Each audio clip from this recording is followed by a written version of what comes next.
slide qui vient, déjà, le diagnostic qu'ils ont eu à faire, on peut le résumer par les points suivants. On ne s'est pas vu, mais on a travaillé dans la complémentarité. Et c'est ça aussi, quand vous êtes dans un domaine, je pense qu'on doit pouvoir dialoguer sans se voir. Hein. Et moi, j'ai proposé ici dans l'une des slides, déjà, qui résume un peu ce qu'ils ont dit. Tout le monde a noté l'inadéquation entre l'offre éducative et formative et les besoins. Ça, c'est acté. Vous avez également le taux d'accès qui reste moyen, mais qui est même faible. Le taux d'accès aujourd'hui, c'est l'indicateur le plus pertinent pour mesurer quand même l'efficacité de l'éducation dans un pays. Parce que tout le monde sait, comme je l'ai rappelé tantôt, qu'aujourd'hui, l'objectif de tous les pays du monde, c'est d'atteindre l'ODD 4 en 2030. Et par rapport à cela, le Sénégal reste encore loin derrière. Vous avez aussi la persistance des déficits. Moi, je parle de déficit parce que c'est des manques et c'est dans la planification, c'est également par rapport à la planification stratégique ou bien même par rapport à ce qui est aujourd'hui constaté, qui est un manque dans les personnels. Et vous avez également des déficits, même de tout genre. Hein. J'ai résumé ça. Déjà, vous avez des défis. Sur le plan infrastructurel, vous en avez.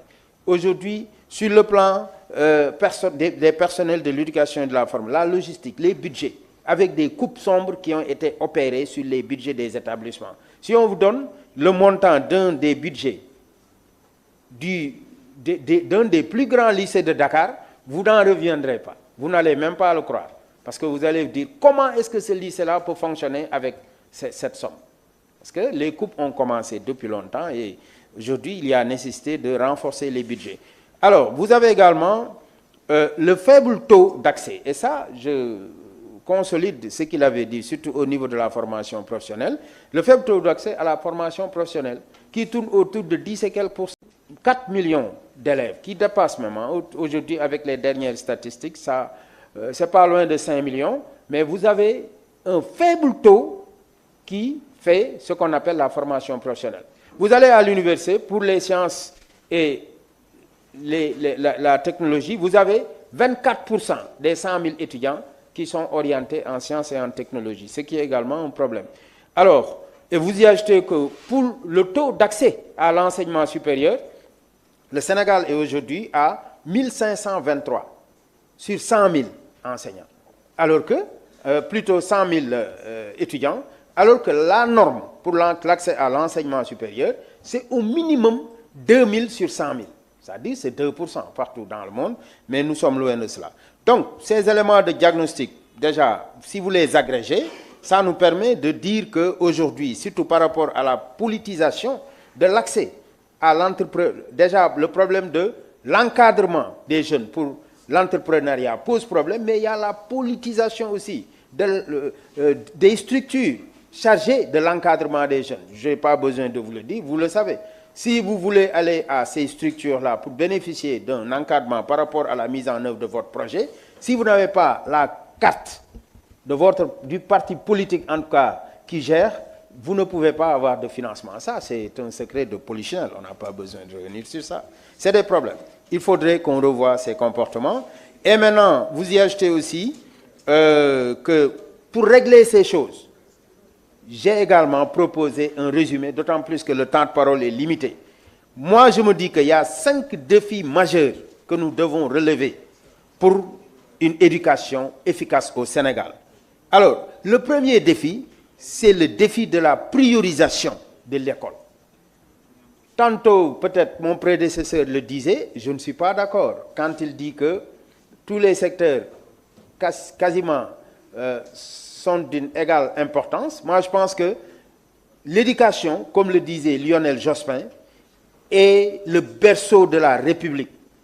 C'est, comme on le dit également, mais l'élément phare, c'est ce qu'il y a de plus important. Si nous voulons former les jeunes, les problèmes d'immigration, mais au-delà, il y a d'autres problèmes. Tout ça, ça découle d'un manque de formation. Si vous n'avez pas de qualification, qu'est-ce que vous allez faire? Si vous n'avez pas été à une école qui vous a permis d'avoir les mêmes chances pour réussir dans la vie, qu'est-ce que vous allez faire? Donc, l'immigration devient, comme on disait, une conséquence, mais c'est une solution pour les jeunes, pour aller trouver l'Eldorado, comme ils le disent ailleurs. Et tout cela fait que donc, au départ, reconnaissons que le problème majeur donc, provient de l'échec de notre école. La deuxième chose que je considère comme étant quand même un défi majeur à relever, c'est la réforme et la réadaptation des programmes et des curricula. Ça, tout le monde en parle. Et je dois également avouer que nous en parlons depuis quelques décennies. Aujourd'hui, ce n'est plus opportun d'en parler, mais il est opportun d'agir. Et nous avons interpellé les autorités pour leur dire qu'il faut mettre en place une démarche constructive et participative, inclusive, pour que toutes les forces de la nation puissent intervenir dans ce domaine-là, pour qu'ensemble, on puisse procéder à la réadaptation des programmes et des curricula, pour que ces derniers puissent répondre à nos réalités et nos besoins. Vous y ajoutez maintenant un autre défi que je considère également comme un défi majeur, qui est le troisième, c'est l'utilisation des langues nationales. Beaucoup en ont parlé ici. Allez voir ce qui se passe au niveau de la Corée. Au début, ils avaient un modèle qui est extraverti quand ils ont compris, mais ils ont cherché à réadapter l'offre éducative à leur réalité. Aujourd'hui, c'est l'une des meilleures écoles au monde. Et j'ai souvent l'habitude d'en parler parce que j'ai souvent fait des études sur le modèle coréen comme école, comme exemple que nous devons méditer et pratiquer au Sénégal. Vous y ajoutez également un autre défi que je considère comme étant aussi un défi majeur qu'il faut relever, qui est l'accès pour tous à une éducation quand même de qualité. Ça, c'est déjà l'ODD 4, qui passera naturellement par le renforcement de la carte scolaire. Si on vous dit qu'aujourd'hui, on n'a pas au Sénégal moins de 5000 classes comme abri provisoire, ça veut dire que déjà, on ne peut pas faire de la qualité quand nous sommes dans des abris provisoires.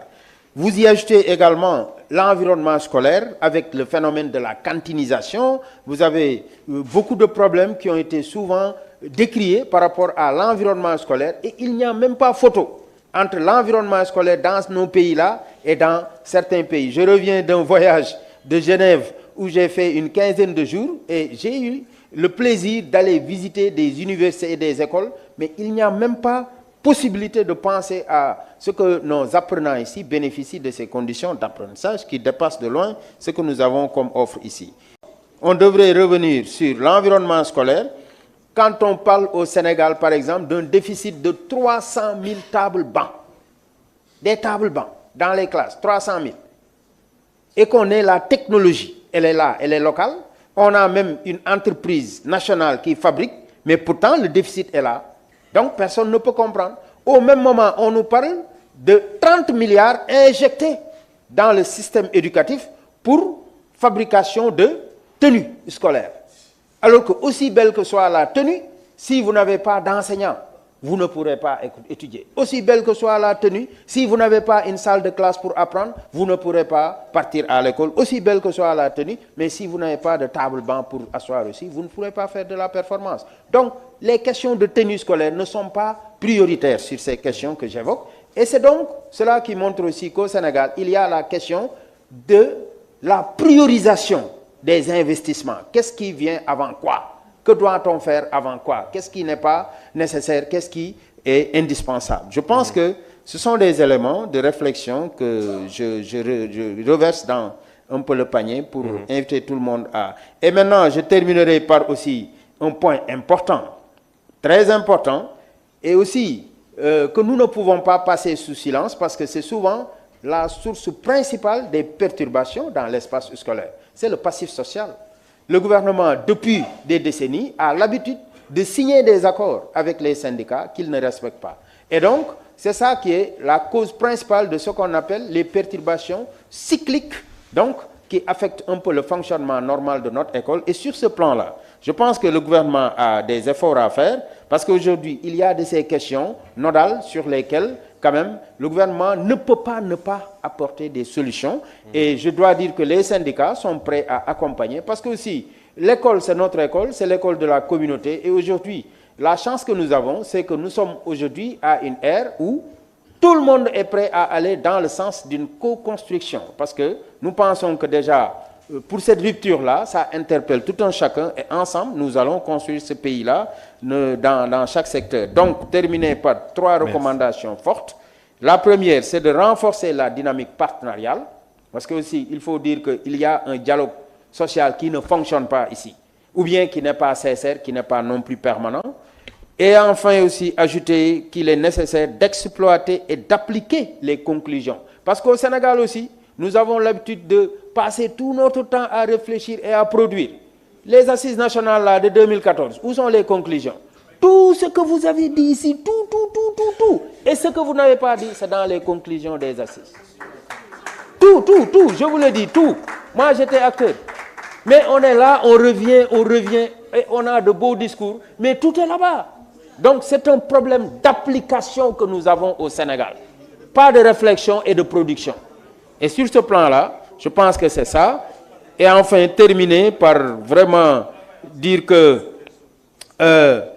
nous devons, en tout cas, nous tous aussi, nous mettre dans une proposition de contribution. C'est pourquoi nous, notre organisation syndicale, le SAEMS, a produit un document qui s'appelle le PETEF, qui est le pacte pour la transformation de l'éducation et de la formation, qui est élaboré sur la diagnostic et proposition de solutions pour que vraiment notre école puisse sortir de l'ornière. Je vous remercie de votre attention.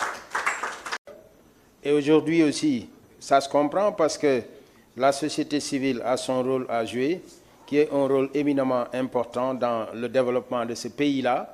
Donc, il est important qu'à des moments précis de l'histoire de notre nation, qu'on puisse s'arrêter pour un peu revoir nos rôles, les améliorer et les consolider. Dans la même veine, dire également que j'ai apprécié en tout cas les différentes présentations qui ont été faites depuis ce matin.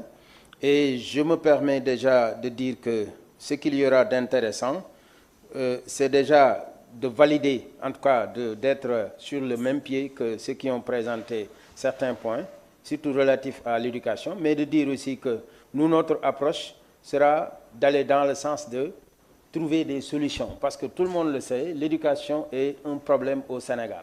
Donc, ceux qui m'ont précédé ont quasiment adopté ce que j'appellerais une approche diagnostique. Et il me plaira maintenant peut-être de verser vers une approche solution avec des propositions concrètes. Je pense qu'il y a déjà une présentation PowerPoint que à la régie, on peut nous présenter ici pour que je passe très rapidement. Et sur ce, déjà, rappeler que pour vraiment ce matin, il est important qu'on revienne d'abord sur quelques rappels importants, parce que nous sommes ici en train de parler des questions de l'éducation, mais rappelons-nous également que depuis déjà l'indépendance en 1960 jusqu'à présent, ça fait 64 ans. Et jusque-là, nous ne sommes pas satisfaits des politiques éducatives qui sont mises en œuvre. Ça veut dire que nous n'avons pas encore atteint les solutions escomptées. Nous n'avons pas encore le produit que nous voulons. Nous n'avons pas non plus l'école que nous voulons. Et pourtant, il y a des politiques éducatives qui ont été mises en œuvre. Je vais passer parce qu'on ne peut pas les citer, mais il y en a beaucoup. Actuellement, la politique qui est mise en œuvre, c'est le paquet. Avant le paquet, il y avait le PDF, il y a tout ça, il y a beaucoup d'argent qui a été investi, en tout cas dans ce secteur-là. Jusque-là, on n'a pas les résultats. Rappelez également qu'il y a quand même des rendez-vous importants qui intéressent tout le monde. Le premier rendez-vous, c'est déjà la rencontre que nous devons toujours garder en mémoire. C'est le rendez-vous donc de 2030 de toute la communauté mondiale, la communauté éducative mondiale, ce qu'on appelle donc vraiment l'horizon 2030 pour les Nations Unies par rapport à l'atteinte de l'ODD 4. Presque tous ceux qui ont eu à prendre la parole ici, je pouvais dire que l'ODD qui synthétise un peu leurs préoccupations, c'est l'ODD numéro 4, qui règle définitivement, c'est assurer une éducation de qualité à tous tout au long de la vie. Donc, déjà par rapport à ce rendez-vous, il y a nécessité de toujours garder ce moment en mémoire. Vous y ajoutez maintenant l'agenda des nations, de l'Afrique plutôt, de l'Union africaine 2063, qui est également un moment important, plus également tout ce qui a été fait et les engagements que le Sénégal a pris lors du sommet sur la transformation de l'éducation. Ce sommet qui a eu lieu les 17 et 19 septembre 2022 à New York.